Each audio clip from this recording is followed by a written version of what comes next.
اعوذ باللہ من الشیطان الرجیم، بسم اللہ الرحمن الرحیم۔ دوستو، حکیم لقمان کے بارے میں تو آپ سب جانتے ہیں کہ حکیم لقمان اللہ کے نیک بندے اور اللہ کے ولی تھے۔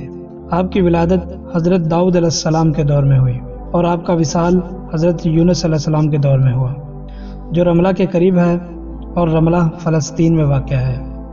وہ نبی تھے یا نہیں یہ ابھی تک واضح نہیں ہے، لیکن وہ اللہ کے نیک بندے اور اللہ کے ولی تھے۔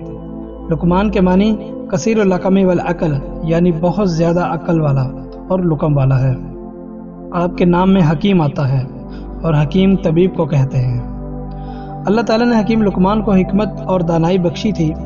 آپ کی حکمت کی یونان میں بہت مشہوریت ہے، جسے طب یونانی کہتے ہیں۔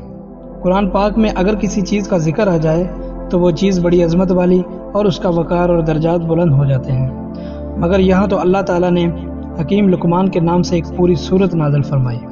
اس کی حکمت اور دانائی کے بہت سارے واقعات مشہور ہیں۔ ان میں سے ایک واقعہ آج میں آپ لوگوں کے سامنے پیش کر رہا ہوں۔ کہا جاتا ہے کہ حکیم لقمان کے دور میں ہر چیز یعنی ہر بے زبان کو زبان تھی۔ جڑی بوٹیاں خود بول کر حکیم لقمان کو بتا دیتی تھیں کہ ہم اس مرض کی دوا ہیں یا ہم سے اس مرض کی شفا لو۔ اس حوالے سے ایک واقعہ بہت مشہور ہے کہ حکیم لقمان نے سمندر کے دوسرے کنارے کو ڈھونڈنے کا ارادہ کیا۔ اس کے پاس ایک طوطا تھا جو اس سے کلام کیا کرتا تھا۔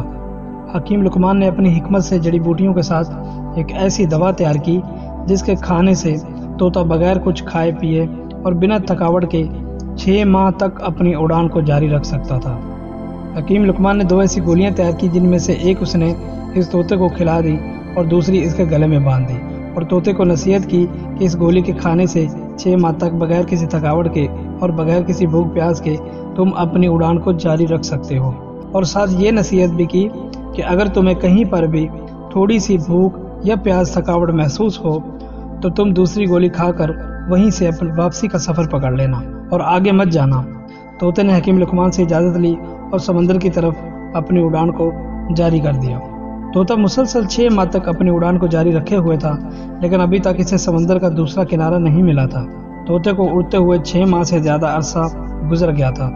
اب اسے بھوک اور پیاس محسوس ہونے لگ گئی تھی، تھکاوٹ کا بھی احساس ہونے لگ گیا تھا، مگر یہاں تک جہاں وہ جا چکا تھا وہاں دوسرا سمندر کا کنارہ تو دور، اس کے ارد گرد دور دراز تک نہ تو کوئی درخت تھا اور نہ ہی کوئی پہاڑ جن کے اوپر وہ بیٹھ کر سانس لے سکتا تھا۔ تھوڑا آگے جانے کے بعد آخرکار اسے ایک سمندر میں چٹان نظر آئی۔ طوطا اس کے اوپر جا کر بیٹھ گیا۔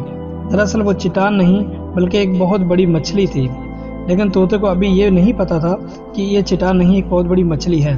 تھوڑی دیر میں اس نے تھوڑی سی حرکت کی تو طوطا بہت حیران اور پریشان ہو گیا کہ وہ یہ دیکھ رہا تھا کہ یہ چٹان کیسے حرکت کر رہی ہے۔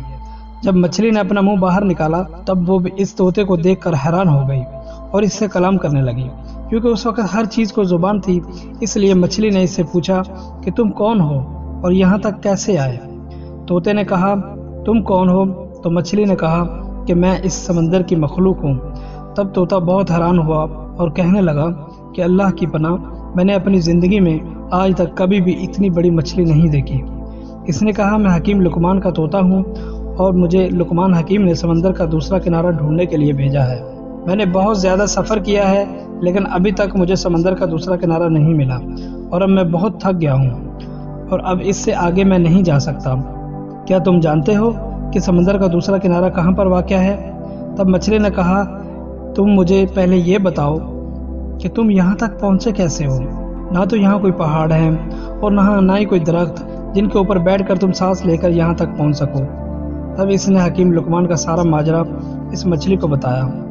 تب مچھلی نے کہا کہ سمندر کا دوسرا کنارہ کہاں ہے یہ تو مجھے معلوم نہیں، لیکن میں اتنا کر سکتی ہوں کہ تم جہاں سے آئے ہو وہاں تمہیں پہنچا سکتی ہوں، کیونکہ اگر میں سمندر کے اندر جاتی ہوں تو بہت بڑی مچھلیاں سمندر میں موجود ہیں جو مجھے کھا جائیں گی۔ طوطے نے کہا ٹھیک ہے، آپ مجھے وہاں بھیج دو جہاں سے میں آیا ہوں۔ تب مچھلی نے کہا کہ میری پیٹھ کے اوپر بیٹھ جاؤ۔ تو طوطے نے ایسا ہی کیا، وہ مچھلی کی پیٹھ کے اوپر بیٹھ گیا اور مچھلی نے اپنی کروٹ کو بدلا اور پلک جھپکتے ہی طوطے کو اس جگہ پر پہنچا دیا جس جگہ پہ اسے 6 ماہ لگے تھے۔ طوطا مچھلی کی پیٹھ کے اوپر بیٹھ گیا، مچھلی نے اپنی کروٹ کو بدلا اور جہاں سے وہ 6 ماہ سے اڑتا ہوا آیا تھا مچھلی نے اسے اسی کنارے پر پھینک دیا۔ طوطا بہت حیران ہو گیا کہ جہاں سے اڑتے ہوئے اسے 6 ماہ لگ گئے۔ مچھلی نے اسے ایک ہی جھٹکے میں پلک چپکتے ہی وہاں پر کیسے پہنچا دیا؟ اور ابھی وہ یہ بھی دعویٰ کر رہی تھی اس سے بڑی بڑی مچھلیاں سمندر میں موجود ہیں جس کی وجہ سے وہ آگے نہیں جا سکتی۔ طوطا حکیم لقمان کے پاس گیا اور اس نے اسے سارا ماجرا سنایا۔ حکیم لقمان نے جب یہ سارا ماجرا سنا تو بہت حیران ہوا اور وہ اللہ کی بارگاہ میں سجدہ ریز ہو گیا اور کہنے لگا، یا اللہ، بے شک تو ہی جانتا ہے کہ سمندر کا دوسرا کنارہ کہاں پر واقع ہے، اور بے شک